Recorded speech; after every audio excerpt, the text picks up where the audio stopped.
Bismillahirrahmanirrahim. Subhanallazi asra bi 'abdihi lailan minal masjidil haram ilal masjidil aqsa allazi barakna hawlahu linuriyahu min ayatina innahu huwas samiul basir. Alhamdulillahirabbil alamin wassalatu wassalamu ala asyrafil anbiya'i wal mursalin wa ala alihi washabbihi ajmain. Yang berusaha Puan Nurihan binti Ismail, Guru Besar Sekolah Kebangsaan Putrajaya, Presin 161, yang diraikan Ustaz Muhammad Faiz bin Mustafa, penceramah kita pada hari ini. Yang dihormati Puan Nur Azzah binti Ahmad, Guru Penolong Kanan Akademik. Puan Siti Hanifah binti Rahmat, Penolong Kanan Hal Ehwal Murid. Encik Muhammad Fairuz bin Mat Daud, Guru Penolong Kanan Kokurikulum. Rakan-rakan guru, anak-anak didik serta para hadirin yang dirahmati Allah sekalian. Assalamualaikum warahmatullahi wabarakatuh.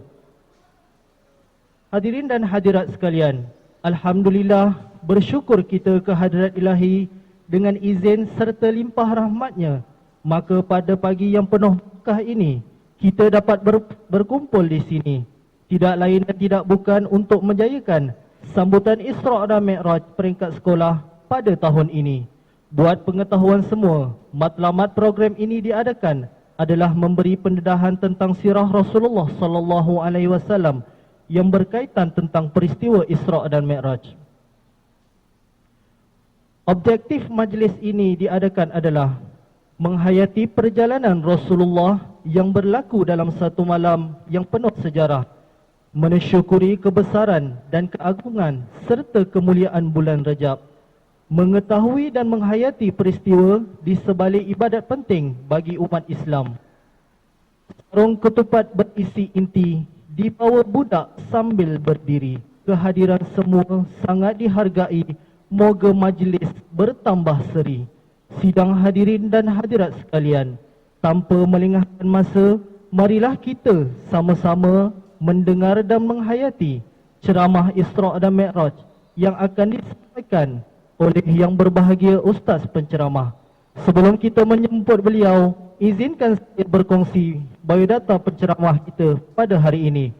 Berlatar belakang pendidikan ijazah sarjana muda Usuluddin dengan kepujian daripada College Universiti Insaniah. Berumur 28 tahun, berasal dari Kampung Kubang Tembusu, Pasir Mas, Kelantan, sudah berkahwin dan sekarang menetap di Bandar Beranang, Selangor.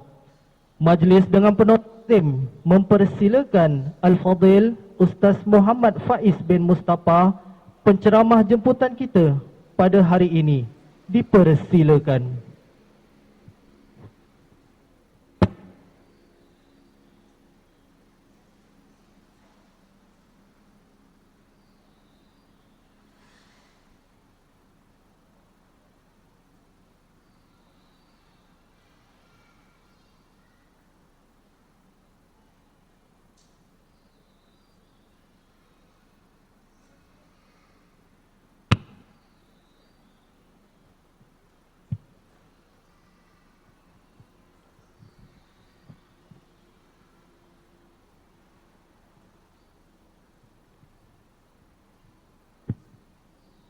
Bismillahirrahmanirrahim.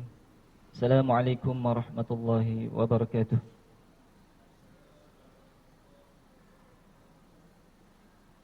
Alhamdulillahilladzi hadana lihaza wa ma kunna linahtadiya laula an hadana Allah. Asyhadu an la ilaha illallah wa asyhadu anna sayyidana Muhammadan abduhu wa rasuluh wa safiyuhu wa khaliluhu khairu nabiyyin arsalah. Arsalahullahu illa al'alami kullihi basiran wa nazira. Allahumma salli wa sallim wa barik wa azim wa an'im wa syarif alaihi hadha an-nabiyil karim salatan wa salaman daimaini mutalazimaini ila yaumiddin.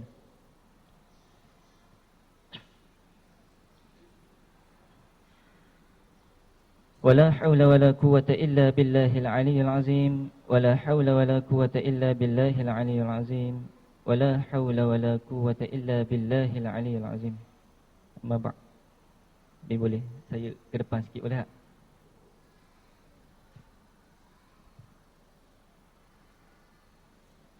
Yang pertama sekali, marilah kita merafakkan setinggi-tinggi syukur kita kepada Allah Subhanahu Wa Taala kerana pada pagi ini diberi keizinan oleh Allah Subhanahu Wa Taala untuk kita bersama-sama berada di dalam satu program ataupun majlis yang dianjurkan oleh pihak sekolah, insya-Allah. Radina billahi rabba. Dan kami semua redha, senang hati ya Allah ya Tuhan kami. Wabil islami dina. Dan kami redha Islam cara hidup kami. Wabi Muhammadin nabiyyan wa rasulah. Dan kami juga redha bahawasanya Muhammad sallallahu alaihi wasallam nabi dan rasul. Terima kasih kepada pengurusi majlis yang berusaha.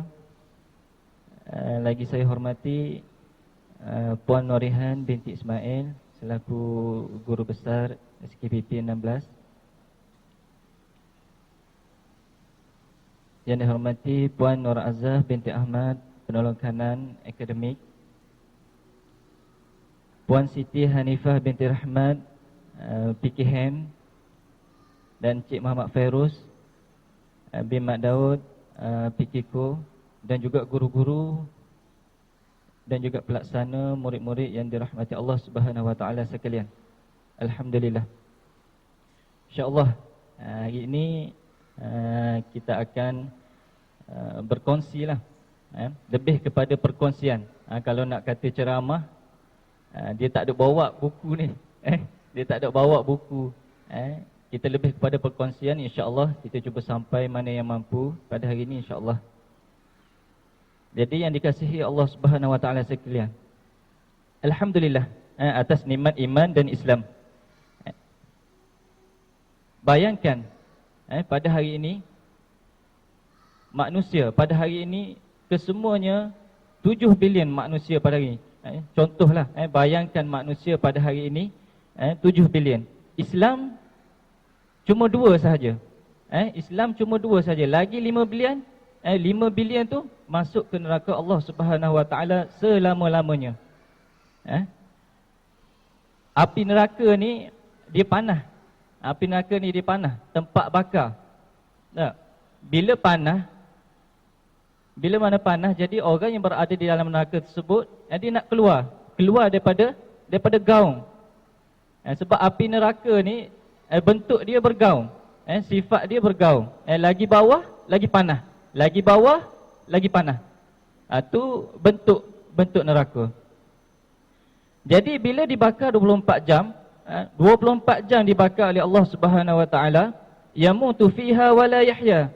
Mati pun tak dan, hidup pun tak dan. Tak sempat. 24 jam dibakar oleh Allah Subhanahu Wa Taala sekalian.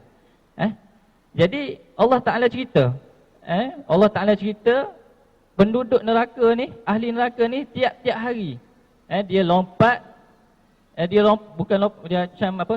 Dia duduk panjat-panjat lah. Dia duduk panjat, dia nak keluar daripada api neraka tersebut. Jadi bila mana dia tiap-tiap kali dia nak keluar, malaikat tendang dia balik. Bahasa mudah kita sepak lah. Sepak masuk balik, kembali ke dalam gaung tersebut. Jadi 5 bilion. 5 bilion. Jadi betapa besarnya nikmat Allah Ta'ala bagi kepada kita pada hari ini. Nikmat iman dan juga nikmat Islam ni Allah pilih kita. Sebab tu antara ucapan terawal, sebab ni adalah antara ucapan terawal ahli syurga. Bila mana dia masuk ke dalam syurga Allah Subhanahu Wa Taala, yang disebut perkataannya terawal, alhamdulillahillazi hadana lihaza wa ma kunna linahtadiya laula an hadana Allah. Dia segala puji bagi Allah, syukur pada Allah, terima kasih ya Allah kerana pilih aku untuk diberikan hidayah. Jadi Allah Subhanahu Wa Taala ni pilih kita untuk untuk apa? Untuk duduk hari ini bersama-sama, duduk bersama-sama, termasuk saya yang bercakap ni sebab kerana Allah Taala pilih. Jadi kalau Allah tak pilih, kalau Allah Taala tak pilih ni, duduklah tepi Nabi 10 tahun sekalipun, kita tak dapat hidayah. Seperti apa? Contoh yang terdekat yang kita tahu, sirah Contoh yang terdekat ialah Abu Talib. Abu Talib. Sebagaimana Abu Talib ni, bukan ke dia duduk dengan Nabi. Jadi Abu Talib ni bukannya baru duduk dengan Nabi. Lama. Bertahun. Nabi bela, Abu Talib bela Nabi Muhammad ni daripada umur 8 tahun lagi. Tak. Nabi bela umur daripada 8 tahun sehinggalah Nabi berkahwin. Nabi bernikah. Jadi bila mana Nabi bernikah, berkahwin, Nabi duduk asing lah. Bila mana Nabi duduk asing, sebab dia dah berkahwin kan. Jadi, tapi yang bersama dengan Abu Talib ni lamalah, puluh tahun. Sampailah jadi Rasul, umur 40. Dan juga sampai umur 50. Akhirnya, Abu Talib tidak cuma dia tidak mengungkapkan dua perkataan sahaja. Apa dia dua perkataan tersebut? Iaitu, asyhadu an la ilaha illallah wa asyhadu anna Muhammadar Rasulullah. Tidak mampu dituturkan oleh Abu Talib di hadapan Nabi sallallahu alaihi wasallam. Saya minta ke depan sikit lagi. Rasa ketal lutut ni. Okey. Sebab Allah Taala bagi tahu di dalam Al-Quran, bila mana Nabi menangis di sisi Abu Talib, menangis di sisi bapa saudaranya yang dia anggap sebagai ayah ni, Abu Talib sebagai ayah. Sebab ketika lahir lagi ayah Nabi ni, ketika Nabi berada di dalam kandungan, Nabi tak pernah melihat ayahnya. Sebab itulah Nabi Muhammad sallallahu alaihi wasallam ni menganggap Abu Talib ni sebagai ayah. Jadi yang ni ijma' ni sepakat ulama, tidak ada khilaf. Yang ni kita yang tak pernah tengok langsung pun muka ayahnya walaupun sehari. Sebab itulah Nabi menganggap Abu Talib ni sebagai ayah. Bila mana Nabi menangis di sisi Abu Talib, Abu Talib tidak mengucap dua kalimah, lalu Allah Ta'ala bawa turun satu ayat. Allah Ta'ala bawa turun satu ayat, innaka la tahdi man ahbabta walakinnallaha yahdi man yasha. Wahai Muhammad, kamu tidak boleh bagi, kamu tidak boleh pilih siapa yang kamu nak bagi hidayah. Subhanallah. Hidayah ni siapa yang pilih? Hidayah ni Allah Subhanahu wa taala yang pilih. Jadi walakinnallaha yahdi man yasha. Akan tetapi kerana nama hidayah lah yang kita dapat berkumpul pada hari ini, yang bersama-sama pada hari ini, kerana Allah Taala pilih. Jadi Allah Taala tegur Nabi. Allah Ta'ala tegur Nabi, Muhammad, hidayah ni bukan kamu yang pilih, bukan hang yang pilih. Nabi kata, Allah Ta'ala tegur Nabi Muhammad, jadi aku yang pilih. Aku di sini ialah Allah Subhanahu Wa Ta'ala. Jadi besar nikmat hidayah ni. Tu bab hidayah lah. Jadi yang keduanya iaitu tentang Isra' Mi'raj.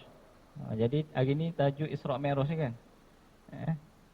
Jadi cerita Isra' Mi'raj ni selalu dah kita dengar, tapi tak apalah, sebab bila mana masuk bulan Rajab ni, bukan Putrajaya saja yang bercerita tentang Isra' Mi'raj ni, seluruh dunia bercerita tentang Isra' Mi'raj. Jadi kita cuba berkongsi apa yang mampu, moga-moga dapat memberi manfaatlah kepada kita semualah, insya-Allah. Tentang Al-Isra' wal Mi'raj.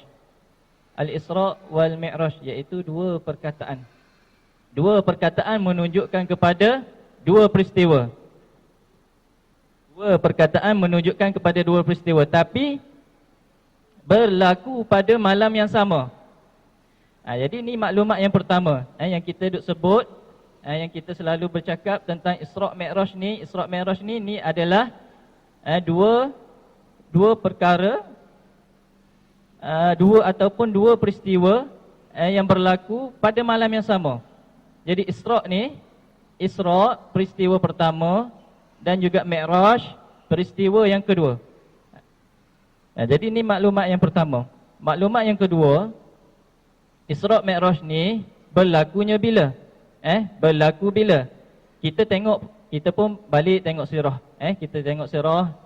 Sepanjang Nabi hidup 63 tahun. 63 tahun Nabi hidup. Umur Nabi waktu tu, waktu wafat 63 tahun. Sebab Nabi hidup 63 tahun kan. Jadi ketika Nabi hidup, berapa tempat Nabi berada? Iaitu 2 tempat, Mekah dan Madinah. Jadi Mekah daripada lahir sampailah umur Nabi 53 tahun. Jadi senang je lah. Inilah sirah. Inilah sirah, tapi kita semua jarang baca. Bukan dekat sinilah, tempat lain. Bukan kita semua, cikgu-cikgu semua dah hebat-hebat.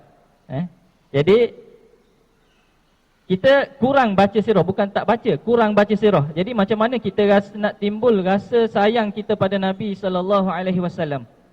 Jadi nak timbul sayang kepada Nabi Muhammad SAW ni macam mana? Sebab kita tak kenal. Jadi nak kenal macam mana? Iaitu dengan baca sirah. Lepas kenal barulah dia datang perasaan sayang.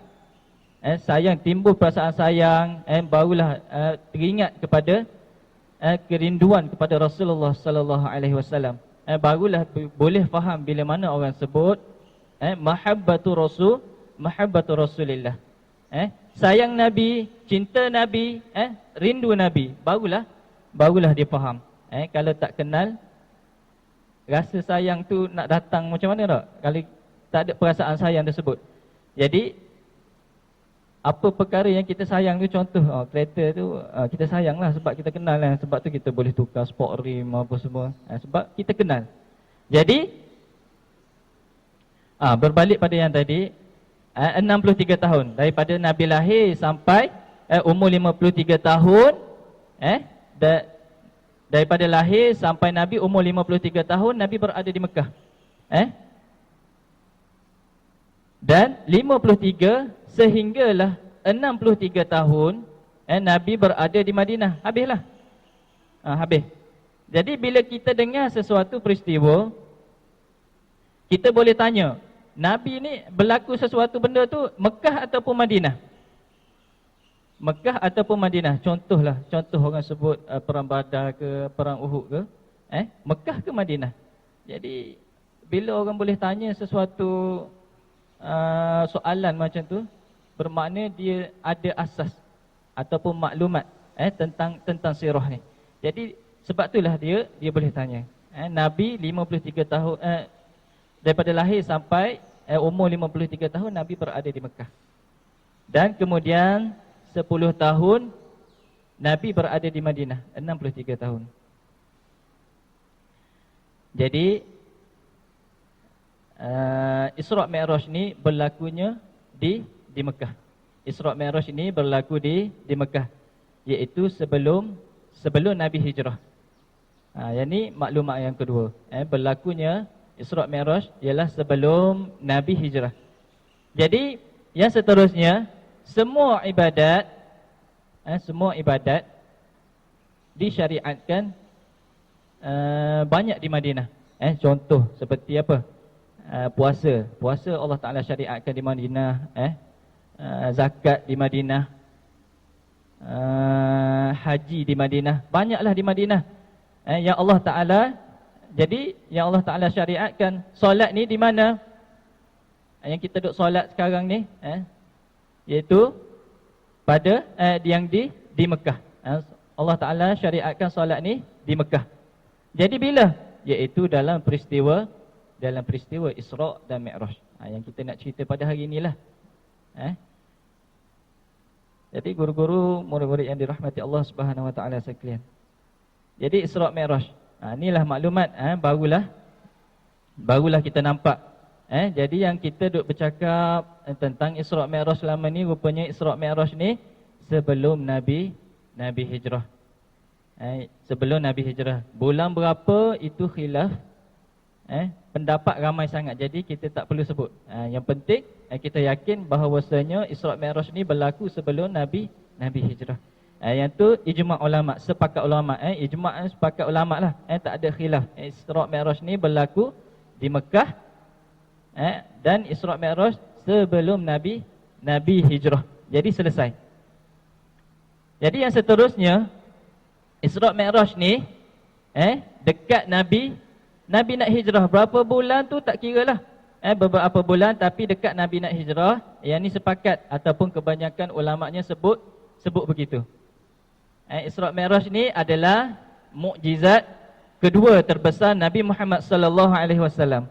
Mukjizat Isra' Mi'raj ni adalah mukjizat kedua Nabi Muhammad sallallahu alaihi wasallam selepas daripada Al-Quran.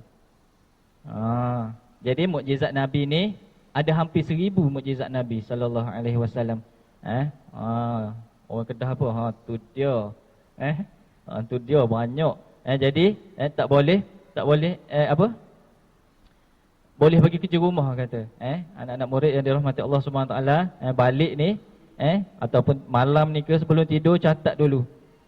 Catat dulu dalam buku sebelum tidur berapa mukjizat Nabi sallallahu alaihi wasallam yang selama ni kita tahu. Yang kita tahu, kita khususkan kepada pelajar lah insya-Allah. Yang berada depan ni semua hebat-hebat insya-Allah. Jadi pernah Nabi solat, Nabi tengok ke belakang. Nabi tengok ke belakang macam mana tu? Nabi jadi imam. Nabi solat, Nabi jadi imam, Nabi pandang depan lah sebab kiblat depan. Tapi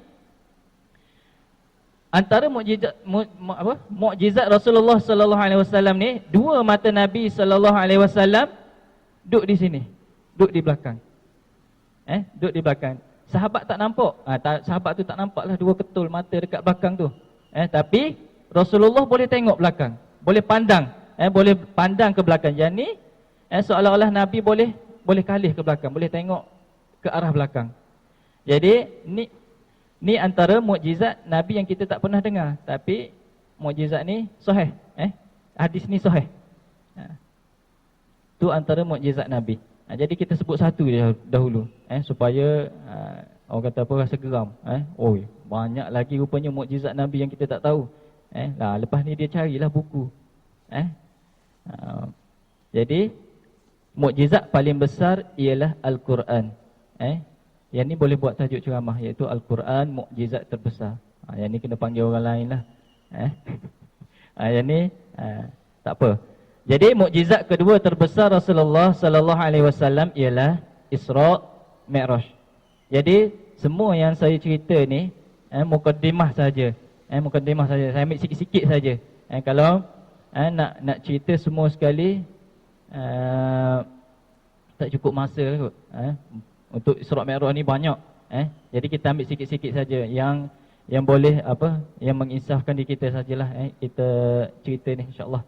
Jadi kita ambil sikit-sikit saja. Kemudian Isra' wal Mi'raj ni adalah mukjizat kedua terbesar Nabi Muhammad sallallahu alaihi wasallam.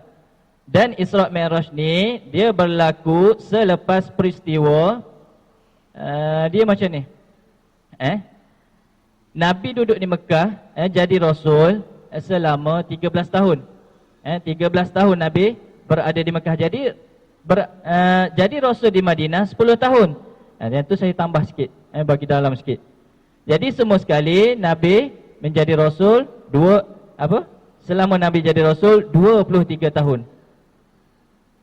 Kalau orang tanya berapa lama Nabi Muhammad sallallahu alaihi wasallam menjadi rasul, iaitu 23 tahun. Daripada umur 40 sampai Nabi wafatlah umur 63. Jadi 23 tahun. Peristiwa Isra' Mi'raj ni bila? Iaitu peristiwa Isra' Mi'raj ni lepas daripada Nabi uji satu Mekah. Nak senang kita faham, satu Putrajaya ni ataupun satu Putrajaya lah. Contoh lah ni, bukan betul. Satu Putrajaya ni boikot Nabi Muhammad. Bismillahirrahmanirrahim. Subhanallazi asra bi 'abdihi lailan minal masjidil haram ilal masjidil aqsa allazi barakna hawlahu linuriyahu min ayatina innahu huwas samiul basir. Alhamdulillahirabbil alamin wassalatu wassalamu ala asyrafil anbiya'i wal mursalin wa ala alihi washabbihi ajmain. Yang berusaha Puan Nurihan binti Ismail, guru besar Sekolah Kebangsaan Putrajaya Prisin 161, yang diraikan Ustaz Muhammad Faiz bin Mustafa, penceramah kita pada hari ini. Yang dihormati Puan Nur Azzah binti Ahmad, Guru Penolong Kanan Akademik, Puan Siti Hanifah binti Rahmat, Penolong Kanan Hal Ehwal Murid, Encik Muhammad Fairuz bin Mat Daud, Guru Penolong Kanan Kurikulum, rakan-rakan guru, anak-anak didik serta para hadirin yang dirahmati Allah sekalian. Assalamualaikum warahmatullahi wabarakatuh. Hadirin dan hadirat sekalian, alhamdulillah, bersyukur kita ke hadirat ilahi dengan izin serta limpah rahmatnya. Maka pada pagi yang penuh berkah ini, kita dapat berkumpul di sini. Tidak lain dan tidak bukan untuk menjayakan sambutan Isra' dan Mi'raj peringkat sekolah pada tahun ini. Buat pengetahuan semua, matlamat program ini diadakan adalah memberi pendedahan tentang sirah Rasulullah sallallahu alaihi wasallam yang berkaitan tentang peristiwa Isra' dan Mi'raj. Objektif majlis ini diadakan adalah menghayati perjalanan Rasulullah yang berlaku dalam satu malam yang penuh sejarah, mensyukuri kebesaran dan keagungan serta kemuliaan bulan Rajab, mengetahui dan menghayati peristiwa di sebalik ibadat penting bagi umat Islam. Sarung ketupat berisi inti dibawa budak sambil berdiri. Kehadiran semua sangat dihargai. Moga majlis bertambah seri. Sidang hadirin dan hadirat sekalian, tanpa melengahkan masa, marilah kita sama-sama mendengar dan menghayati ceramah Isra' dan Mi'raj yang akan disampaikan oleh yang berbahagia Ustaz penceramah. Sebelum kita menyambut beliau, izinkan saya berkongsi biodata penceramah kita pada hari ini. Berlatar belakang pendidikan ijazah sarjana muda Usuluddin dengan kepujian daripada College Universiti Insaniah. Berumur 28 tahun, berasal dari Kampung Kubang Tembusu, Pasir Mas, Kelantan, sudah berkahwin dan sekarang menetap di Bandar Beranang, Selangor. Majlis dengan penuh izin mempersilakan Al-Fadil Ustaz Muhammad Faiz bin Mustafa, penceramah jemputan kita pada hari ini. Dipersilakan.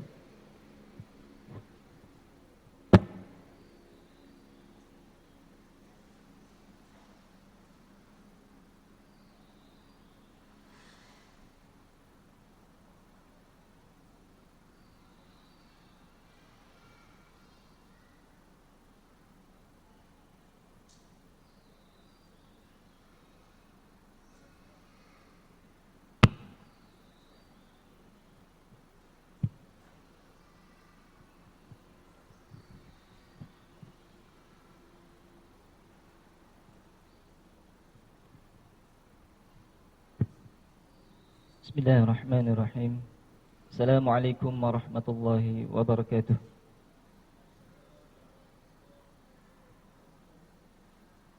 Alhamdulillahilladzi hadana lihadza wa ma kunna linahtadiya laula an hadana Allah. Asyhadu an la ilaha illallah wa asyhadu anna sayyidana Muhammadan abduhu wa rasuluh wa safiyyuhu wa khaliluhu khairu nabiyyin Arsalahullahu illa al'alami kullihi basiran wa nazira. Allahumma salli wa sallim wa barik wa azim wa an'im wa syarif alai hadha an-nabiyil karim salatan wa salaman daimaini mutalazimaini ila yaumiddin.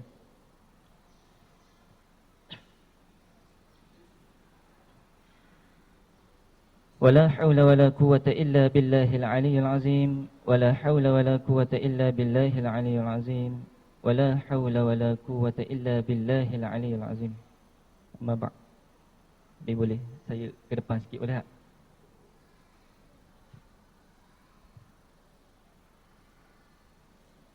Yang pertama sekali, marilah kita merafakkan setinggi-tinggi syukur kita kepada Allah Subhanahu Wa Taala kerana pada pagi ini diberi keizinan oleh Allah Subhanahu Wa Taala untuk kita bersama-sama berada di dalam satu program ataupun majlis yang dianjurkan oleh pihak sekolah, insya-Allah.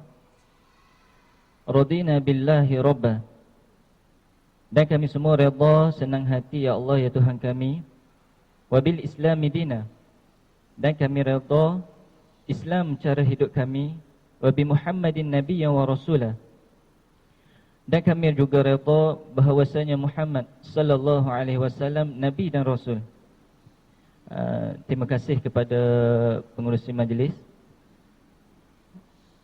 yang berusaha. Lagi saya hormati Puan Norihan binti Ismail selaku guru besar SKPP 16.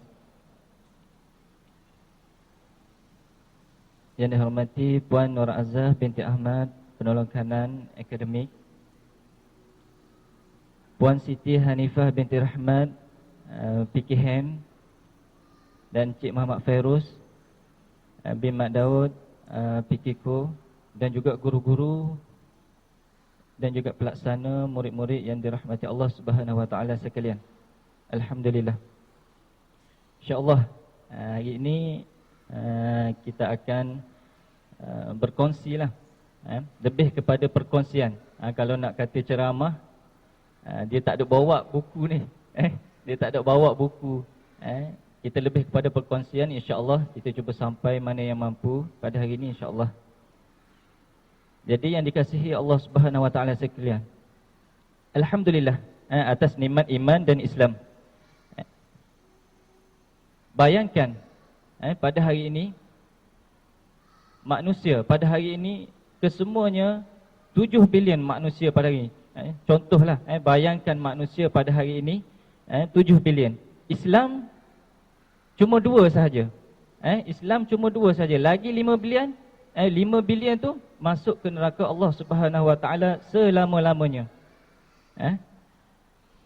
Api neraka ni dia panah. Api neraka ni dia panah, tempat bakar. Tak?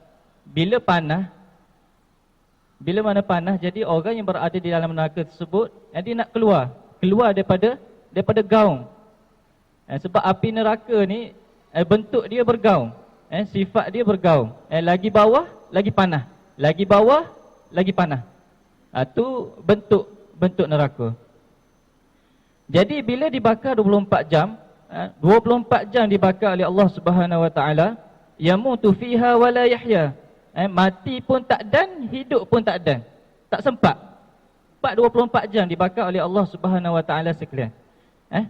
Jadi Allah Taala cerita, Allah Taala cerita penduduk neraka ni, ahli neraka ni tiap-tiap hari dia lompat, dia macam apa? Dia duduk panjat-panjat lah. Dia duduk panjat, dia nak keluar daripada api neraka tersebut. Jadi bila mana dia tiap-tiap kali dia nak keluar, malaikat tendang dia balik. Bahasa mudah kita sepak lah. Sepak masuk balik, kembali ke dalam gaung tersebut. Jadi 5 bilion. 5 bilion. Jadi betapa besarnya nikmat Allah Ta'ala bagi kepada kita pada hari ini. Nikmat iman dan juga nikmat Islam ni Allah pilih kita. Sebab tu antara ucapan terawal, sebab ni adalah antara ucapan terawal ahli syurga. Bila mana dia masuk ke dalam syurga Allah Subhanahu Wa Taala, yang disebut perkataannya terawal, alhamdulillahillazi hadana lihaza wa ma kunna linahtadiya laula an hadana Allah. Dia segala puji bagi Allah, syukur pada Allah, terima kasih ya Allah, kerana pilih aku untuk diberikan hidayah. Jadi Allah Subhanahu Wa Taala ni pilih kita untuk untuk apa? Untuk duduk hari ini bersama-sama, duduk bersama-sama, termasuk saya yang bercakap ni, sebab kerana Allah Taala pilih. Jadi kalau Allah tak pilih, kalau Allah Taala tak pilih ni, duduklah tepi Nabi 10 tahun sekalipun, kita tak dapat hidayah. Seperti apa? Contoh yang terdekat yang kita tahu sirah, contoh yang terdekat ialah Abu Talib. Abu Talib, sebagaimana Abu Talib ni, bukankah dia duduk dengan Nabi? Jadi Abu Talib ni bukannya baru duduk dengan Nabi, lama, bertahun. Nabi bela, Abu Talib bela Nabi Muhammad ni daripada umur 8 tahun lagi. Nabi bela umur daripada 8 tahun, sehinggalah Nabi berkahwin, Nabi bernikah. Jadi bila mana Nabi bernikah berkahwin, Nabi duduk asing lah.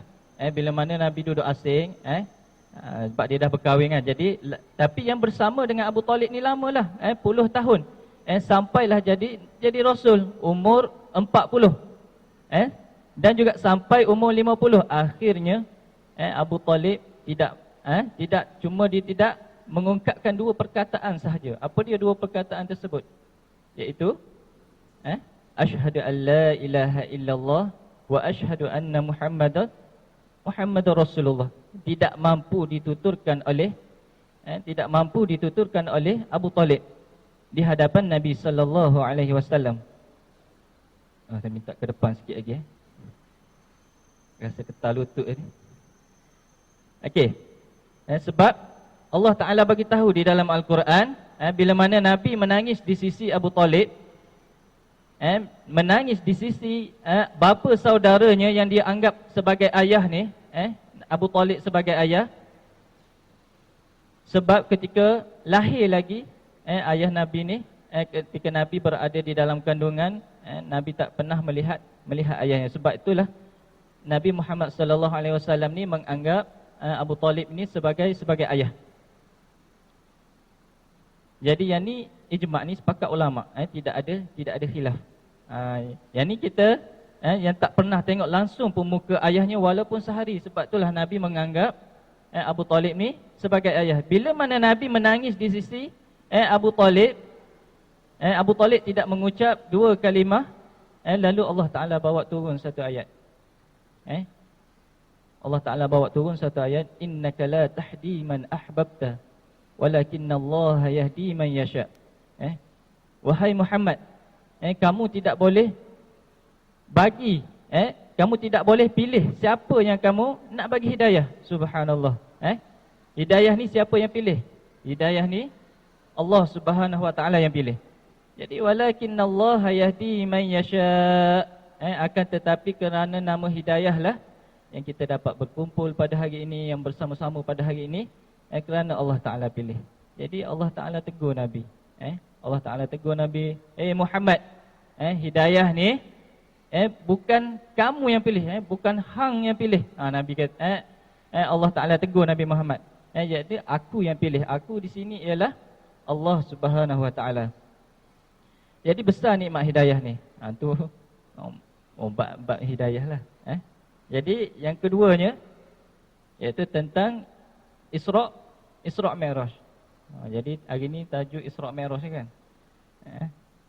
Jadi cerita Isra' Mi'raj ni selalu dah kita dengar, tapi tak apalah, sebab bila mana masuk bulan Rajab ni, bukan Putrajaya saja yang bercerita tentang Isra' Mi'raj ni, seluruh dunia bercerita tentang Isra' Mi'raj. Jadi kita cuba berkongsi apa yang mampu, moga-moga dapat memberi manfaatlah kepada kita semualah, insya-Allah. Tentang Al-Isra' wal Mi'raj.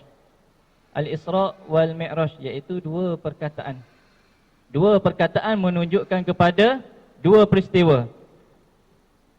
Dua perkataan menunjukkan kepada dua peristiwa, tapi berlaku pada malam yang sama.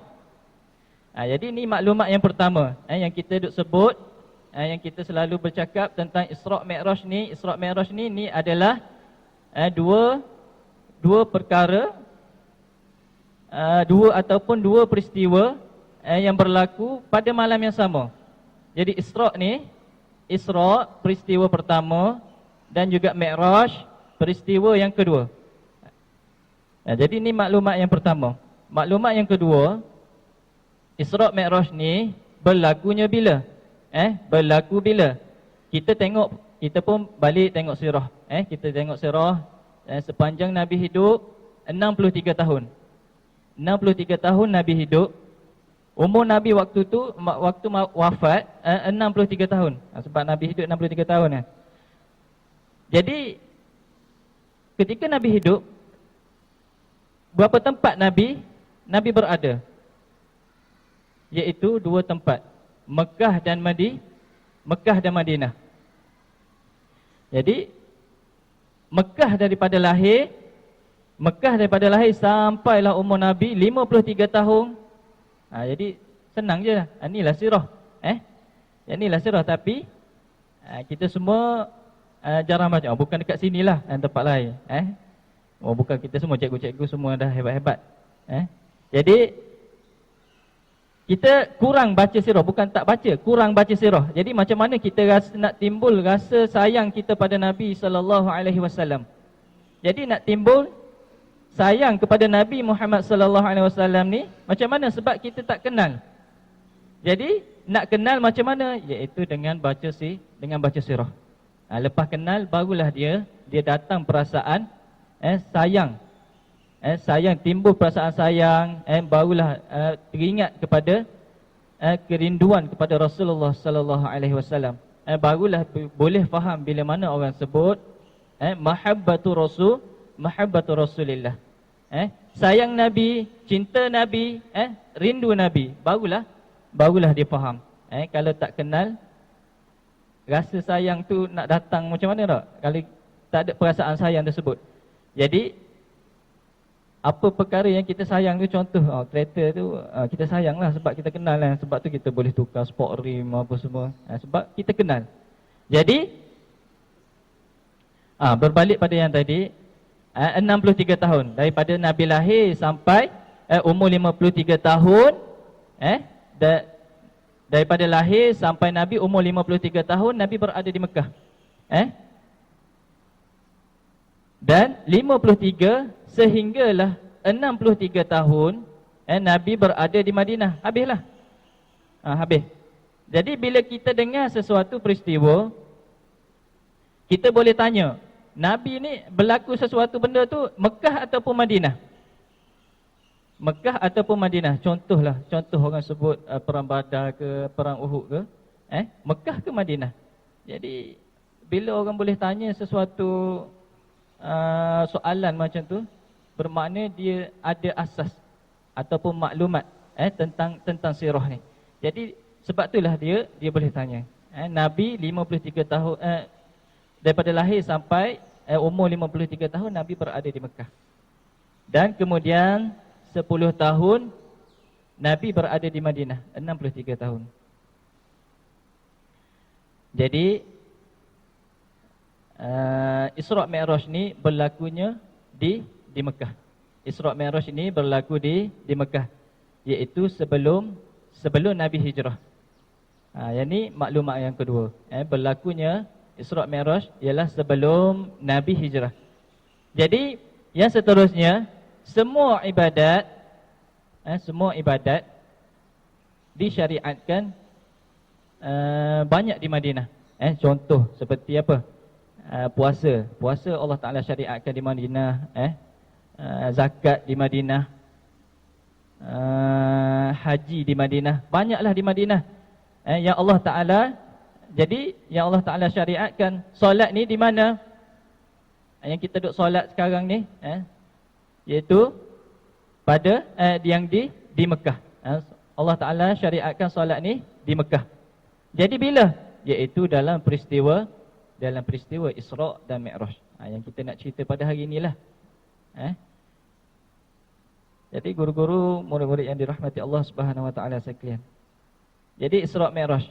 Inilah maklumat, barulah kita nampak.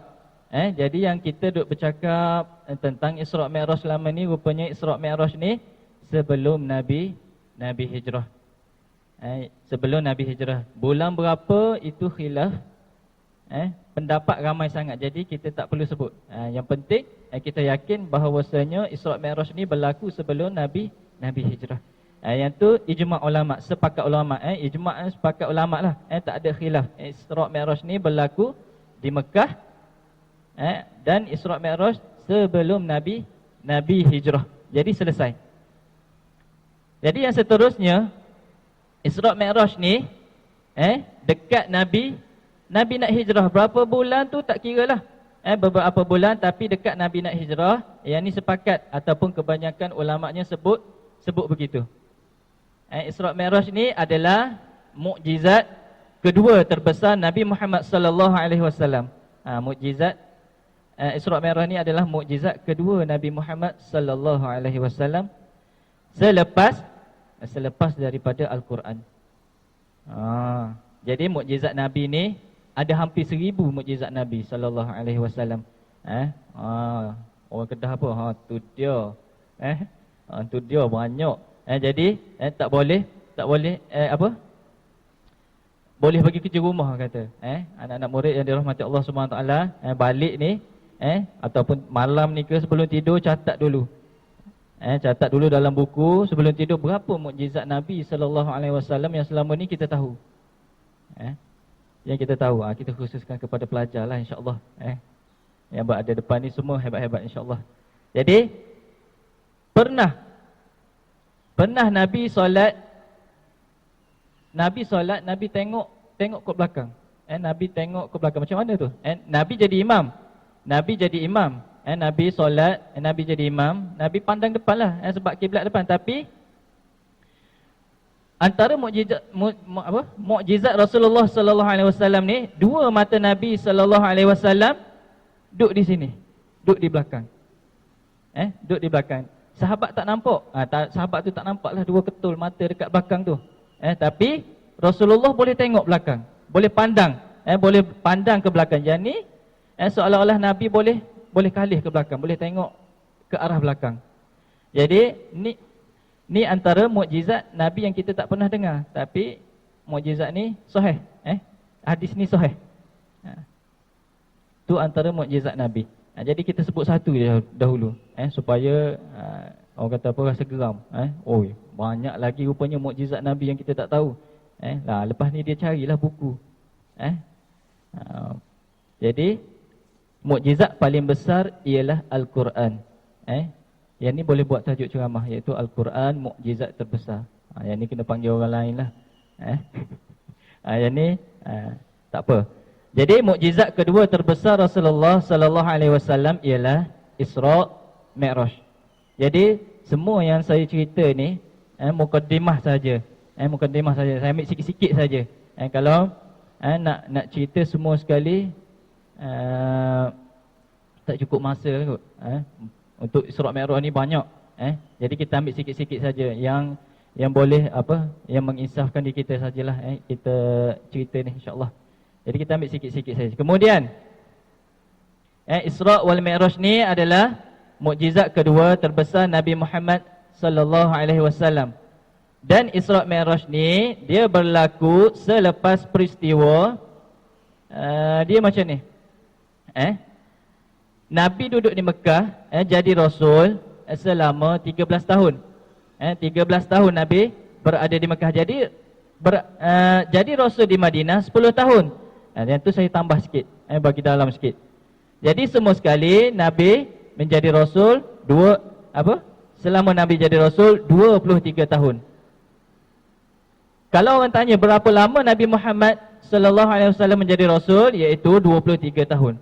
Daripada umur 40 sampai Nabi wafatlah umur 63. Jadi 23 tahun. Peristiwa Isra' Mi'raj ni bila? Iaitu peristiwa Isra' Mi'raj ni lepas daripada Nabi uji satu Mekah. Nak senang kita faham, satu Putrajaya ni ataupun satu Putrajaya lah. Contohlah ni bukan betul. Satu Putrajaya ni boikot Nabi Muhammad sallallahu alaihi wasallam. Siapa pun jangan jual, berjual beli, jangan bercakap, jangan menikah, jangan berurusan dengan Muhammad dan semua ahli keluarga dia dan juga orang Islam. Berapa lama benda ni? Yang diboikot ni bukan 6 hari, bukan 2 bulan, iaitu selama 3 tahun. 3 tahun. 3 tahun mati ya Ustaz. Memang pun 3 tahun. Sehingga Nabi bawa semua ahli keluarga dia yang terdekat dia, walaupun sebahagiannya tak Islam, tapi tetap menyokong perjuangan Nabi sallallahu alaihi wasallam. Sebab waktu tu mereka ni dia asabiah ataupun orang kata apa, berkelompoklah, asabiah kekeluargaan di pulau Nabi. Nabi bawa keluarga dia dan orang-orang Islam semua duduk di satu tempat, nama dia Syu'aib Abi Talib. Nama tempat yang Nabi bawa pergi selepas daripada di pulau tu, Nabi pindah pergi ke satu tempat, nama dia Syu'aib Abi Talib. Jadi tempat ni kalau kita pergi Mekah pada hari ini, keluar ikut pintu Marwah tu tempat Nabi lahir ataupun tempat perpustakaan Nabi lah. Yang ni dalam cerita lah ni. Saya pun tak pernah sampai lagi ke Mekah, tapi insya-Allah lah. Kita bakat-bakat doa moga-moga kita semua dapat sampai ke sana. Yang dah sampai tu alhamdulillah. Jadi tempat ni Nabi di pulau. Nabi di pulau selama 3 tahun oleh kerajaan Mekah, sehingga makanan mereka pada ketika itu ialah kayu kering dan akar yang boleh dimakan. Yang boleh dimakan, sehingga lukalah bibir. Bibir dan lidah mereka 3 tahun. Sampailah Allah selamat surat perkeliling kerajaan yang bawa keluar mereka, yang mereka pelekat dalam Kaabah waktu ketika itu dimakan anak-anak. Yang ni panjanglah cerita dia. Yang ni panjang cerita dia. Kalau kita tengok ada satu kisah Nabi Muhammad utusan terakhir tu pun dia ada cerita, cerita kartun tu yang dibuat tu, Muhammad utusan terakhir tu ada juga dikisahkan. Kalau kita tengok yang dipelekat dalam Kaabah tu tiba-tiba tinggal nama Allah Nabi Muhammad, kita silap. Tinggal tu saja. Tapi nak cerita tu panjanglah, jadi kita ambil sikit-sikit saja. Jadi selesai 3 tahun. Jadi selepas daripada 3 tahun tu Nabi kembali ke Mekah. Jadi mereka boleh berurusan jual beli semualah. Sebelum tu siapa yang berurusan dengan Nabi Muhammad dan orang Islam akan ditangkap. Akan ditangkap. Tapi selepas daripada 3 tahun tu semua boleh. Dan boleh duduk di dalam kota Mekah. Jadi lepas daripada tu Allah Ta'ala uji. Allah Ta'ala terus uji dengan satu ujian yang sangat berat, iaitu kematian sayap ataupun kaki kiri Nabi Muhammad sallallahu alaihi wasallam, iaitu Abu Talib pula meninggal dunia. Kenapa? Kenapa saya kata sayap kaki kiri ataupun sayap kaki kanan ataupun sayap kanan Nabi Muhammad sallallahu alaihi wasallam? Sebab Abu Talib ni adalah bapa saudara Nabi yang menjadi tulang belakang kepada dakwah. Dan dia tidak Islam. Tapi dia pertahan dan lindung Nabi. Orang tak berani nak siksa Nabi Muhammad sallallahu alaihi wasallam selagi mana Abu Talib masih hidup. Orang tak berani. Hebatnya Abu Talib ni, kuasa dia. Jadi selang beberapa bulan, sayap kiri ataupun kaki kiri Nabi Allah Taala uji pula. Kalau kita semua baca sirah Nabi sallallahu alaihi wasallam ni, daripada lahir sampai daripada dalam perut lagi Allah Taala uji Nabi sehinggalah Nabi wafat. Sebab itulah Nabi Muhammad sallallahu alaihi wasallam ni adalah manusia yang terbaik. Manusia yang terbaik di sisi Allah Subhanahu wa taala. Jadi nak faham kenapa Rasulullah diangkat manusia nombor 1. Bukan manusia lah, makhluk. Makhluk nombor 1, nak dibandingkan dengan malaikat yang duk tanggung arash tu, malaikat Munkar, Nakir, Malik, Raqib, Atid, apa semua tu, Israfil semua ni, Nabi masih nombor 1. Kenapa? Kerana Allah Ta'ala menguji Nabi sejak daripada Nabi berusia di dalam perut lagi. Apa ujian Nabi yang pertama? Iaitu kematian ayahnya. Seimbas pun Nabi tak pernah tengok wajah ayahnya, iaitu Abdullah. Jadi nampak yang ni ujian Rasulullah sallallahu alaihi wasallam. Semua boleh tengok di dalam surah, tengok Nabi diuji sampai hari wafat. Sampailah ketika hari Nabi nak wafat tu, Nabi lilit kain kuning. Tapi ni tak ada kaitan dengan warna lah. Kan kata buat kain kuning, tapi ni tak ada kaitan dengan warna. Nabi lilit kepala Nabi, berkebetulan pada waktu ketika itu ada kain kuning di sebelah Nabi. Nabi ambil, Nabi lilit kepala. Sebab badan Nabi ni terlalu panas, sehingga kan Nabi pegang tangan Nabi, sahabat tarik. Nabi pegang, sahabat tarik balik sebab terlalu panas. Nabi nak wafat akhir bulan Safar. Sampailah 12 Rabiul Awal. Nabi wafat. Beberapa hari sebelum Nabi wafat, sahabat pegang tangan Nabi, sahabat tarik sebab terlalu panas. Sahabat kata, "Ya Rasulullah, panas ni." Nabi kata, "Ya." Nabi kata, bila mana para nabi dan rasul bila diuji 2 kali ganda daripada orang biasa. Sampai akhir hayat Allah Taala uji Nabi sampai Nabi nak wafat. Bila mana Nabi terbaring tu, Nabi jaga, Nabi pengsan, Nabi pitam, Nabi jaga balik, Nabi pitam balik. Dan bila mana Nabi terjaga balik, Nabi pun kata, ala innalil mauti la sakarat. Sesungguhnya bagi kematian itu ada kesakitannya. Sakit mati pun Nabi pun rasa. Sampailah detik Nabi menghembuskan nafas yang terakhir, sebab itulah Nabi itu makhluk nombor 1 di sisi Allah Subhanahu Wa Taala. Mati ni sakit. Ulama kata apa? Mati ni bila mana malaikat tarik nyawa kita keluar ni, seumpama badan kita ni dihiris 300 hirisan di badan. Tu kita Nabi lebih lagi lah.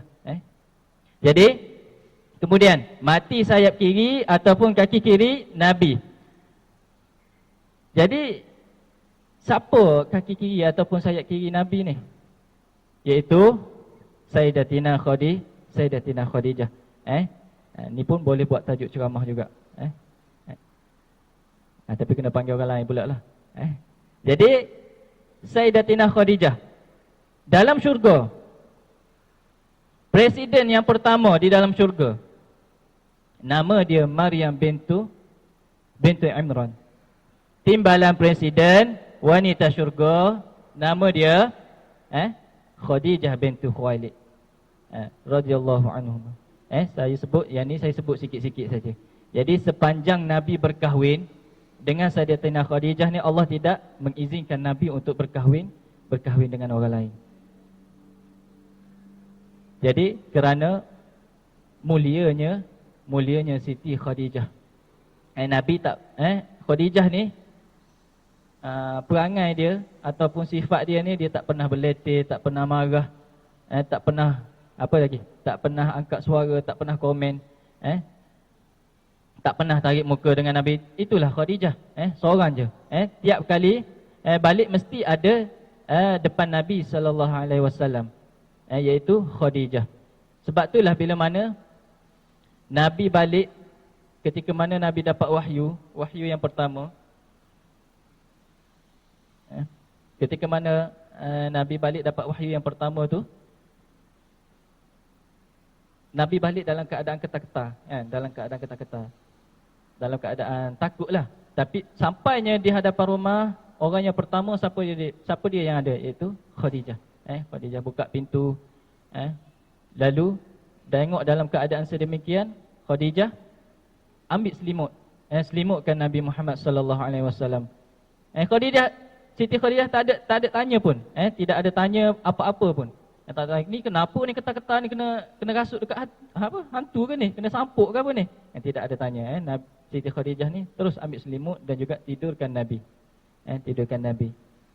Jadi Siti Khadijah ni, sebab itulah Allah Taala tidak mengizinkan Nabi untuk Nabi berkahwin dengan wanita lain, kerana mulianya Siti Khadijah. Baik terlampau. Inilah baru isteri misali, insya-Allah. Jadi nombor 2 dalam syurga di kalangan wanita. Khadijah yang baik dengan Nabi ni sudah meninggal pada tahun yang sama, iaitu pada tahun yang sama. Kematian Abu Talib pun belum selesai lagi. Allah Ta'ala uji pula dengan kematian isterinya yang tercinta, Siti Khadijah. Bukan kata Siti Khadijah saja yang diuji, boikot tu pun belum habis lagi, Allah Ta'ala dah uji terus dah dengan kematian Abu Talib dan juga seterusnya kematian Siti Khadijah. Pada waktu itu Nabi boleh nampak kesedihan di wajah dan juga kesedihan di muka Nabi SAW. Sebab itulah tahun itu dinamakan tahun Amun Huzni, tahun kesedihan. Peristiwa-peristiwa yang berantai itulah, selepas ujian-ujian yang tidak berakhir itulah, selepas Allah Ta'ala melihat Rasulullah lulus dengan semua ujian, Allah Ta'ala arahkan malaikat Jibril.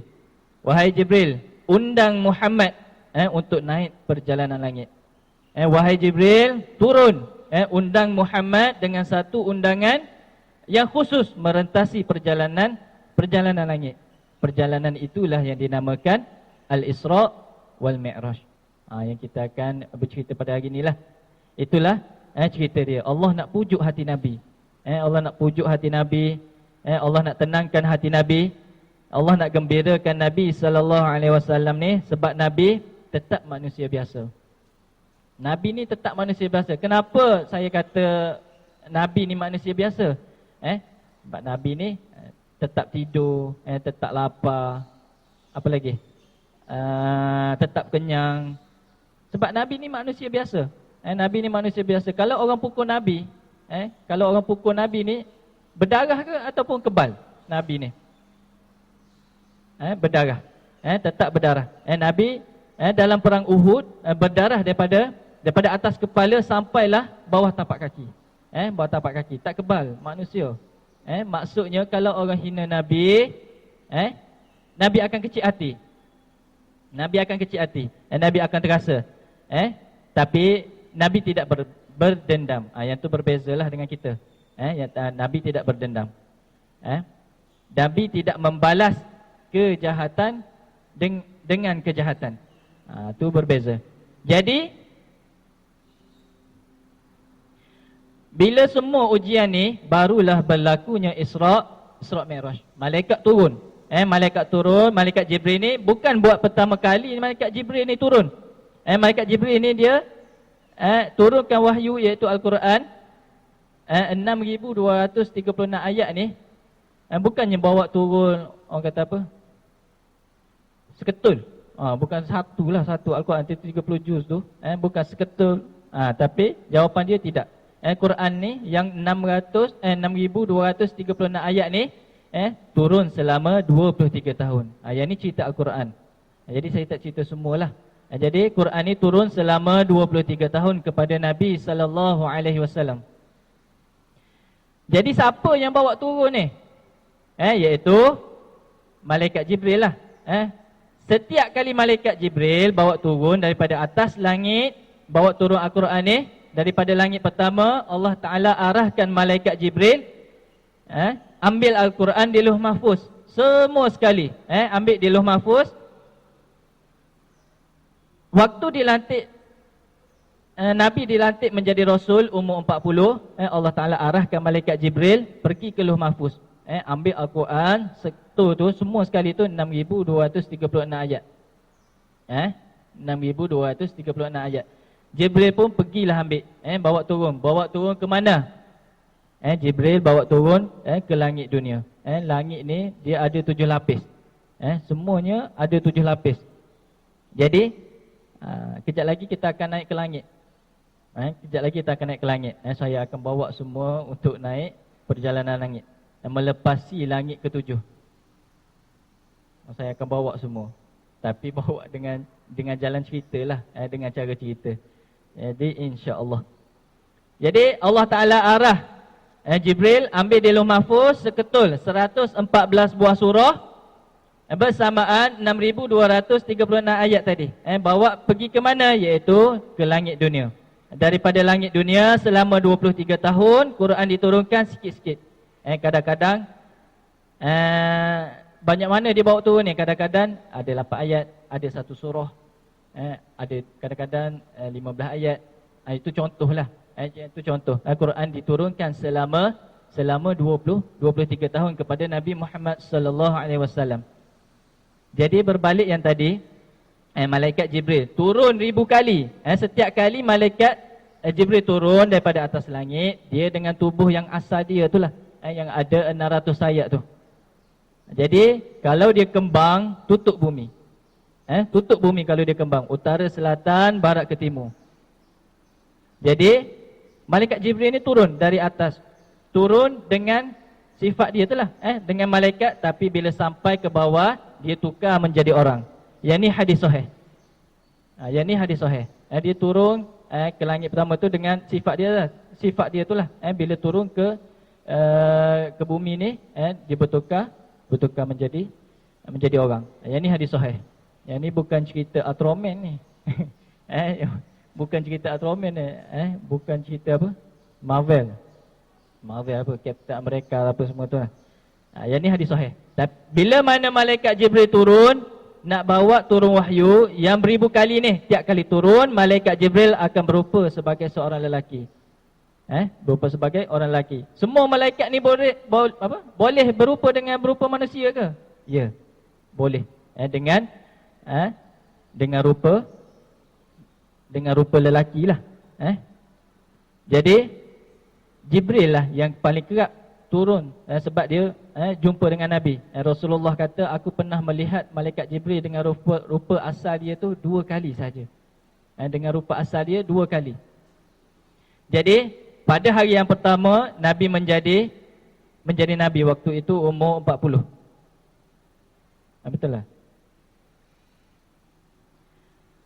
Jadi yang kedua, tengok Jibril pada malam.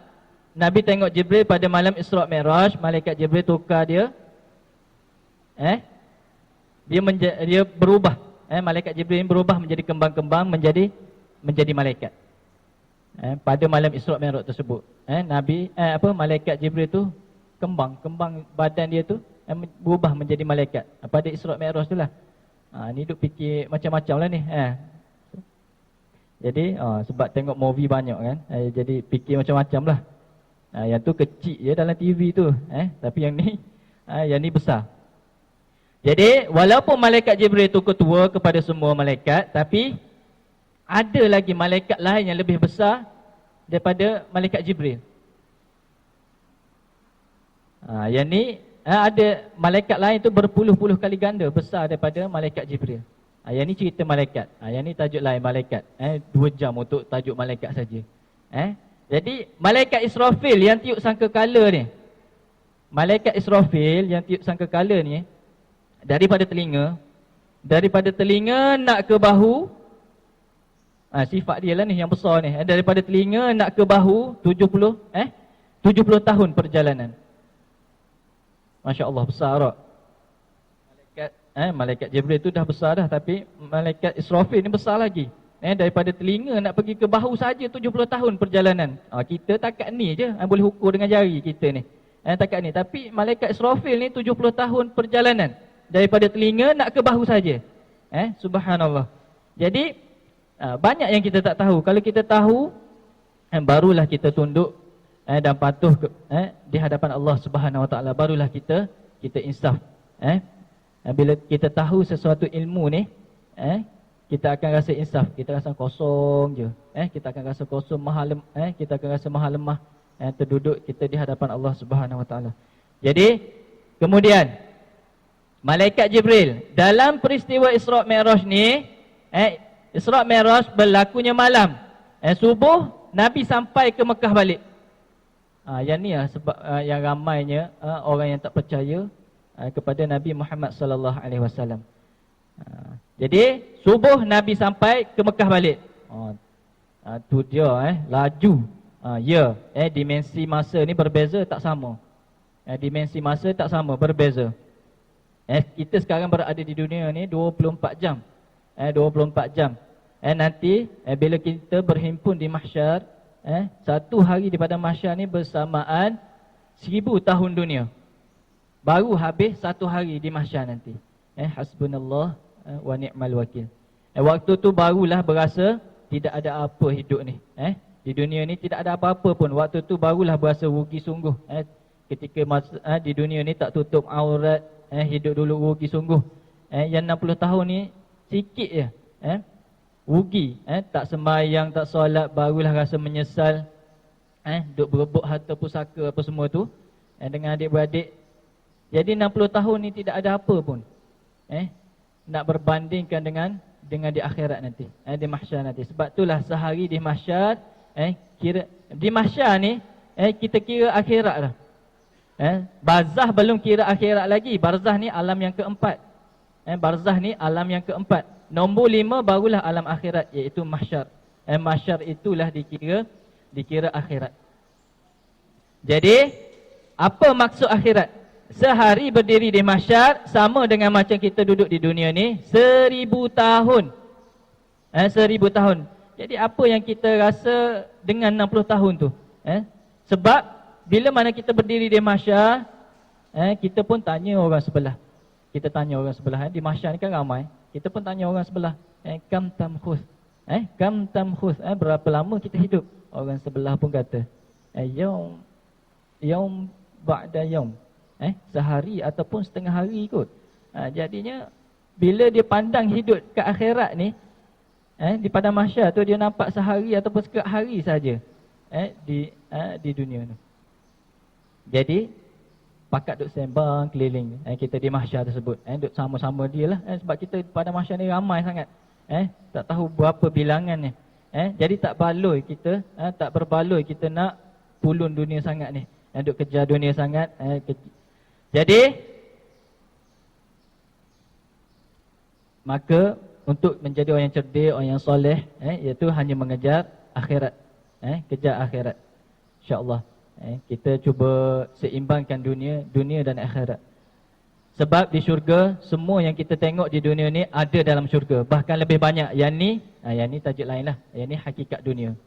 Yang ni hakikat dunia. Yang ni saya sebut sikit-sikit saja untuk mengisafkan diri kita lah. Jadi kemudian malam Isra' Mi'raj ni Allah arah Jibril bawa Muhammad. Sedih lama dah Nabi Muhammad ni. Nabi Muhammad ni sedih lama dah. Nabi ni dia sabar.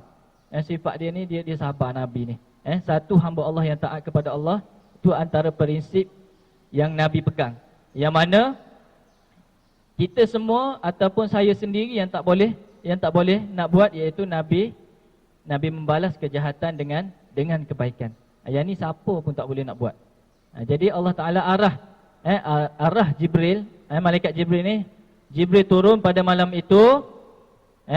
Waktu itu Jibril turun dengan muka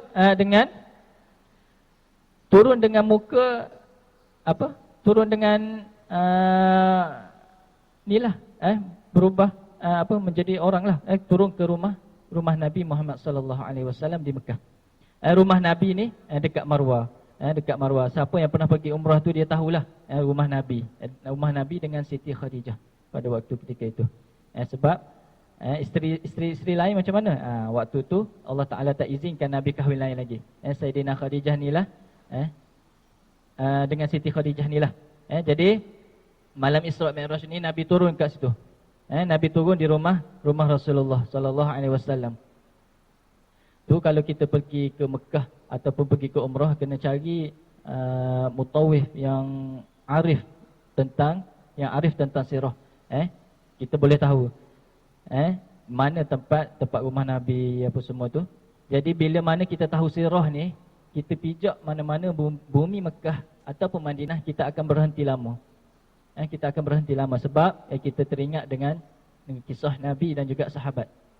Kalau kita tak tahu sirah, kita pergi tu dengan pergi je lah, tapi tidak mengingati peristiwa Nabi dan juga para sahabat. Jadi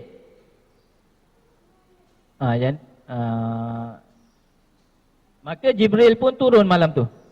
Dan Jibril buka bumbung rumah Nabi Muhammad sallallahu alaihi wasallam. Pada waktu itu Nabi tidur sebab malam Isra' ni berlakunya malam. Nabi tidur. Berlaku malam. Jadi ketika mana malaikat Jibril itu buka bumbung, malaikat Jibril bagi tahu, ada berita gembira, ada berita besar pada malam itu. Nabi ni tak tahu apa-apa sebenarnya. Nabi tak tahu apa-apa pun. Selama hidup Nabi ni tak pernah terfikir ataupun tak pernah tahu yang Nabi ni akan melalui satu seperjalanan langit yang hebat ni. Nabi tak pernah tahu. Jadi Nabi tengok, tiba-tiba malaikat Jibril buka bumbung rumah Nabi. Nabi bilang, ni Jibril. Jibril datang, lepas tu buka bumbung pula. Ni sebab apa ni? Apa dia tak? Nabi terfikirlah. Sebab Nabi tak tahu yang Nabi ni akan dibawa oleh malaikat Jibril atas undangan Allah Subhanahu Wa Taala ke perjalanan langit. Lalu pada ketika itu Jibril membuat pembedahan ke atas dada Nabi sallallahu alaihi wasallam. Malaikat belah dada Nabi Muhammad sallallahu alaihi wasallam. Jadi bedah ni bedah dada lah. Bedah ni bedah rohani ke ataupun bedah fizikal? Yang ni lah dipanggil syaqqus sadar al-hissi. Syaqqus sadar al-hissi, yakni belah ataupun bedah fizikal. Sehingga kan kalau Nabi buka dada, selepas daripada peristiwa tu Nabi duduk Madinah, Nabi buka sikit baju dia ni, para sahabat boleh tengok dada Nabi tu ada kesan jahitan. Ada kesan jahitan pada dada Nabi Muhammad sallallahu alaihi wasallam. Yang ni kita tak pernah dengar. Tapi yang ni hadis sahih. Nabi dibelah dada 2 kali. Yang pertama semasa Nabi berada di perkampungan Bani Sa'ad. Perkampungan Bani Sa'ad. Tempat di mana Nabi bersama ibu susuannya. Ibu susuan Nabi ni Halimatun Sa'diyah. Tempat rumah Nabi Nabi berada di situlah. Kemudian dada Nabi dibelah. Yang ni belah sungguh. Yang ni pertama kali waktu Nabi berumur 5 tahun di perkampungan Bani Sa'ad tadi. Nabi bersama dengan adik-beradik yang dia lain, adik-adik susuan dia lain, adik-beradik susuan dia lain tu, datang malaikat Jibril dalam rupa orang. Malaikat bentang Nabi, Nabi dibelah dada. Tapi tak sakit. Yang ni lagi moden lah. Yang ni lagi moden. Kira tak kena bius pun. Kalau kita sekarang ni kena bius dahulu. Dengan saya sendiri pun pernah kena bius. Sebab aksiden lah. Tapi yang ni Nabi kena belah sungguh, bukan belah rohani. Yang ada sekarang ni, yang kita duk tengok orang bomo ke duk belah ulu tangan macam tu. Belah dada tu bukanlah. Tapi Nabi ni dibelah oleh malaikat Jibril tanpa ada rasa sakit pun. Jadi yang ni kali kedua pada malam Isra' Mi'raj ni Nabi dibelah dada. Belah sungguh. Bawa keluar satu kotoran, seketul yang berada di tempat tu, kotoran lalu dibasuh dengan air Zam-Zam. Dibasuh dengan air Zam-Zam. Lepas tu kita ni orang biasa ni macam mana? Kena belah dada juga ke untuk bersihkan hati kita ni? Tidak perlu. Sebab peristiwa pembelahan dada Nabi ni adalah sebagai simbolik. Simbolik kepada umat yang mana bila mana kita nak menghadap Allah Subhanahu Taala, nak berjumpa dengan Allah Taala ni mestilah dalam keadaan hati yang bersih. Kita nak berjumpa dengan Allah Subhanahu Taala ni dengan keadaan hati yang bersih. Oh, jadi hati Nabi ni kotor lah. Hati Nabi ni kotor lah. Jadi tidak, hati Nabi ni bersih. Rasul, bahkan Nabi Muhammad ni dia tak pernah melakukan dosa pun kepada Allah Subhanahu Taala. Terpelihara daripada dosa. Jadi malaikat bawa keluar daripada hati itu, basuh dengan air Zam-Zam. Yang ni tak ada khilaf. InsyaAllah yang cerita yang Ustaz bagi tahu pada pagi ini, yang saya bagi tahu pada pagi ini ada yang sahih lah. Yang sahih, kita ambil yang sahih je, insyaAllah. Nak bagi tahu apa yang kita semua, hanya orang yang berhati bersih saja layak menghadap Allah Subhanahu Wa Taala, masuk ke syurga Allah Subhanahu Wa Taala. Kotor ni tak boleh nak masuk syurga. Kita semua ni kalau berdosa kepada Allah Subhanahu Wa Taala tak boleh masuk syurga. Nak menghadap Allah Subhanahu Wa Taala. Kerana Allah Subhanahu Wa Taala kata, ya ayyatuhan nafsul mutmainnah. Wahai jiwa-jiwa yang tenang, hati-hati yang bersih ni, irji'i ila rabbiki radiyatan mardiyah. Mai balik, Allah Taala kata, marilah pulang menghadap Allah. Dalam keadaan hati yang bersih, radiyatan mardiyah. Jadi malaikat belah dada Nabi. Ni rasa macam sampai dekat belah dada Nabi je ni.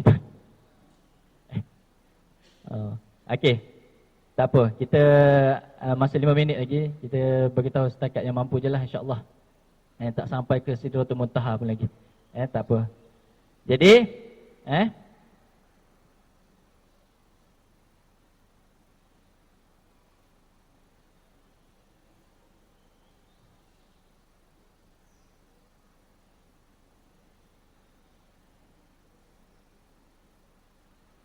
Jadi Rasulullah sallallahu alaihi wasallam ni mendapat jemputan daripada Allah Subhanahu Taala, pemilik alam, menelusuri 7 petala langit, pergi tengok syurga, pergi tengok neraka, dan juga pergi tengok Sidratul Muntaha. Tiket ni hanya untuk Nabi Muhammad sallallahu alaihi wasallam saja. Tak ada pada orang lain, tak ada. Kita dapat tiket untuk pergi ke Korea pun dah seronok lah. Seminggu sebelum tu dah pakai baju Korea, cakap Korea, apa lagi, buat rambut Korea, macam-macam. Tapi ni Nabi ni dapat tiket khusus daripada pemilik alam.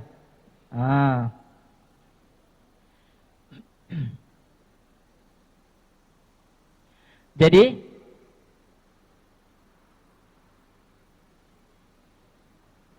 Nabi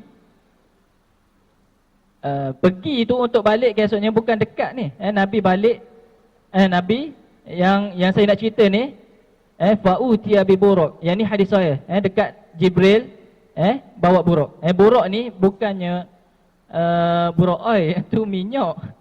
Buruk oil itu minyak. Jadi buruk ni memang ada.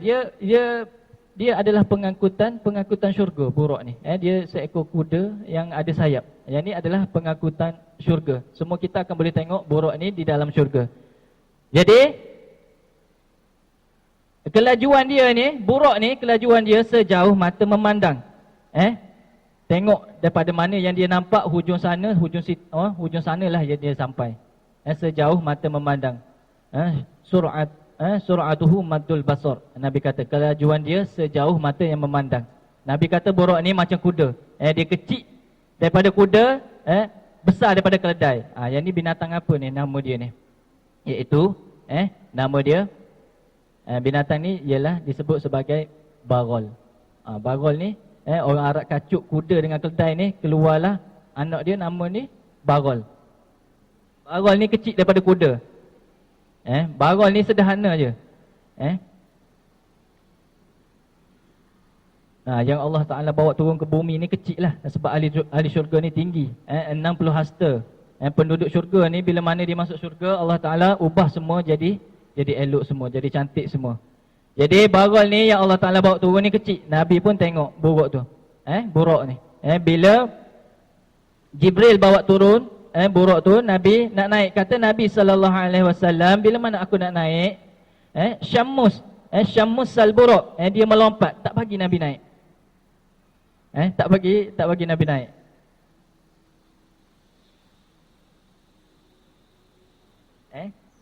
Jadi bila mana Nabi nak naik tu, buruk melompat. Dia melompat, dia tak bagi Nabi naik. Sebab lalu malaikat pun tepuk punggung apa tu? Perlahan-lahan lah. Bukan tampar malaikat. Malaikat kata, wahai buruk, kamu tidak pernah ditunggangi oleh makhluk lain yang mulia kecuali Nabi Muhammad sallallahu alaihi wasallam. Malu buruk tersebut, malu tunduk dia. Lepas tu, yang ni hadis sahih. Jadi tak tahu nak skip sampai mana dah ni, sebab masa terhad dah ni. Jadi kalau nak cerita ni panjang lagi ni. Kalau nak cerita panjang lagi, tak habis. Jadi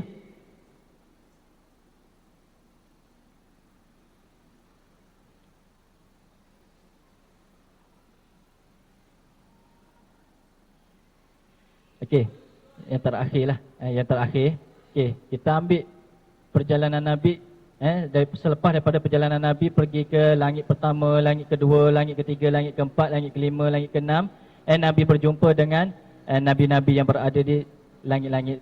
Jadi di langit yang ketujuh ni, okey, Ustaz ambil yang last sekali lah. Di langit yang ketujuh ni Nabi tengok ada satu malaikat yang Allah Ta'ala cipta. Yang Allah Ta'ala cipta, ada yang rukuk, ada yang sujud, ada yang melihat para malaikat solat di satu saf yang luar. Sebab itulah bila mana Nabi nak solat, Nabi kata sawfufakum, sawsufufakum, luruskan saf kalian seperti mana malaikat meluruskan saf. Malaikat ni sangat disiplin. Jadi dalam ramai-ramai malaikat tu ada satu orang, ada satu orang manusia relax je, dia duduk bersandar di Baitul Ma'mur. Di dalam atas langit yang ketujuh ni Allah Ta'ala cipta Baitul Ma'mur. Baitul Ma'mur ni dia dah lah tak solat, zikir pun tak, duduk sandar je. Nabi kata betapa muka dia ni sama dengan muka aku. Nabi kata, wahai Jibril, siapa tu? Siapa tu? Jibril kata, itulah Ibrahim. Nabi Ibrahim berada di langit yang ketujuh. Kenapa Nabi Ibrahim tak buat ibadah? Jawapan dia, manusia ni bila mati, andai kata malam ni kita mati, maka berakhirlah segala amalan amalan kebaikan yang kita akan buat. Nikmat baca doa, nikmat solat apa semua tu, kita tak boleh nak buat dah. Nikmat sedekah apa semua tu, bila di alam barzah kita tak boleh rasa dah kemanisan beribadah kepada Allah Subhanahu Wa Taala. Kalau kita nak minta kepada Allah pun Allah Taala tak akan bagi dah di dalam syurga, sebab syurga ni tempat untuk kita berseronok saja. Jadi yang ni ada Nabi Muhammad sallallahu alaihi wasallam ni jumpa dengan Nabi Ibrahim. Nabi bagi salam. Nabi Ibrahim berkata, selamat datang Nabi yang soleh. Nabi yang soleh. Wahai Muhammad. Dengan Nabi lain ni tak ada samapannya, tapi dengan Nabi Ibrahim ni ada. Wahai Muhammad, akrib ummataka minni aslam. Nabi Ibrahim kata, wahai Muhammad, sampaikan salam aku pada semua umat kamu. Yang ni ayat terakhir ni, yang pesanan terakhir. Pesanan terakhir. Jadi, maka hari ini kita semua ni dapat salam daripada Nabi Ibrahim. Cara jawab dia, alaika wa ala Ibrahim assalam. Tu cara jawab dia. Bila baca cerita ni, kita dapat salam daripada Nabi Ibrahim alaihissalam. Akhbirhum, wahai Muhammad, bagi tahu bahawasanya syurga itu tayyibatut turbah. Nabi Ibrahim cerita sikit saja, sebab Nabi Ibrahim ni pernah dibawa oleh Allah Subhanahu Wa Taala ke dalam syurga Allah Subhanahu Wa Taala. Tayyibatut turbah, Nabi Ibrahim kata. Seluruh tanah yang berada dalam syurga ni wangi. Nabi Ibrahim cerita sikit saja yang berada di dalam syurga tersebut. Tak payah pasang pewangi pun. Kita berjalan, keluar wangian daripada tanah syurga tersebut. Azbatul ma', air dalam syurga pun semua boleh minum. Jadi ada lagi satu, malaikat Nabi Ibrahim pesan, wahai Muhammad, tiap-tiap orang ni Allah Ta'ala bagi tanah di dalam syurga. Tanah yang sangat luas, tanah hijau yang luas. Dan pokok-pokoknya ialah subhanallah walhamdulillah wala ilaha illallah Allahu akbar. Tu zikir ni adalah antara zikir yang sangat besar. Kalau satu hari kita nak banyakkan zikir, baca zikir ni, subhanallah walhamdulillah wala ilaha illallah Allahu akbar. Nabi Ibrahim ajar kepada umat Nabi Muhammad zikir ni. Nabi Ibrahim kata, wahai Muhammad, dalam syurga ni banyak tanah yang kosong, yang tanah hijau. Jadi ada jugalah yang pokok-pokok, cuma ada banyak yang kosong. Tanaman ini, pohon di situ ialah setiap kali seseorang sebut subhanallah walhamdulillah wala ilaha illallah wallahu akbar, sebatang pohon untuknya di dalam syurga. Kalau kita sebut sehari 100, 10 tahun dah berapa juta dah pokok kita tu di dalam syurga Allah Subhanahu Taala. Kalaulah pokok kita tu berada di dalam syurga, takkanlah Allah Taala nak campakkan kita di dalam neraka Allah Subhanahu Taala. Kalau fikir dengan akal logiknya, kalau pokok kita berada di dalam syurga, takkanlah Allah Taala nak campakkan kita dalam neraka Allah Subhanahu Taala. Sebab zikir ni, orang munafik ni dia takkan boleh berzikir banyak. Wala tadhkurunallaha illa qalila. Orang munafik ni dia zikir tapi tak boleh zikir banyak. Dia tak boleh nak zikir subhanallah 1000 kali, walhamdulillah 1000 kali, la ilaha illallah 1000 kali. Dia tak boleh. Inilah cara kita nak kenal diri kita. Allah Ta'ala ajar. Nak selamatkan daripada sifat munafik, ukuran diri kita itu berdasarkan firman Allah Subhanahu Ta'ala kata tadi. Orang munafik tak akan boleh berzikir banyak. Jadi Allah sebut orang munafik ni tak boleh berzikir banyak. Kemudian selepas daripada Nabi Ibrahim jumpa Nabi, panjang lagi lah ceritanya. Panjang lagi. Jadi memandangkan masa yang tidak mengizinkan, jadi insya-Allah lah selepas daripada ini boleh tengoklah ataupun guru-guru yang boleh mengajar lagi untuk tambahan Isra' Mi'raj ni di dalam kelas masing-masing tu, insya-Allah. Jadi saya rasa setakat tu saja untuk perkongsian, bukan ceramah, perkongsian pada hari ini. Jadi moga-moga yang sedikit ni saya bawa ni boleh mengingatkan kita kepada perjuangan Nabi dan juga kepada kuasa Allah SWT, dan membangkitkan kerinduan dan juga kecintaan kita kepada hari akhirat dan kepada Allah SWT, kepada Nabi Muhammad sallallahu alaihi wasallam. Yang baik itu datang daripada Allah SWT, yang lemah daripada saya sendiri. Aqulu qawli hadza. Pergi ke hutan mencari harta. Harta banyak penuh acuan. Kata indah tidak terkata. Bicara bernas jadi panduan. Terima kasih diucapkan kepada yang berbahagia Ustaz Muhammad Faiz bin Mustafa. Semoga kita semua dapat mengambil iktibar dan panduan berguna daripada ceramah tersebut. Hadirin sekalian, sebagai tanda penghargaan yang tidak terhingga, majlis dengan ini mempersilakan yang berusaha Puan Nurihan binti Ismail, Guru Besar SK Putrajaya Presin 161, diiringi Ustazah Nurul Huda binti Abu Hassan, Ketua Panitia Pendidikan Islam, untuk menyampaikan cenderahati kenang-kenangan kepada yang berbahagia Ustaz Muhammad Faiz bin Mustafa.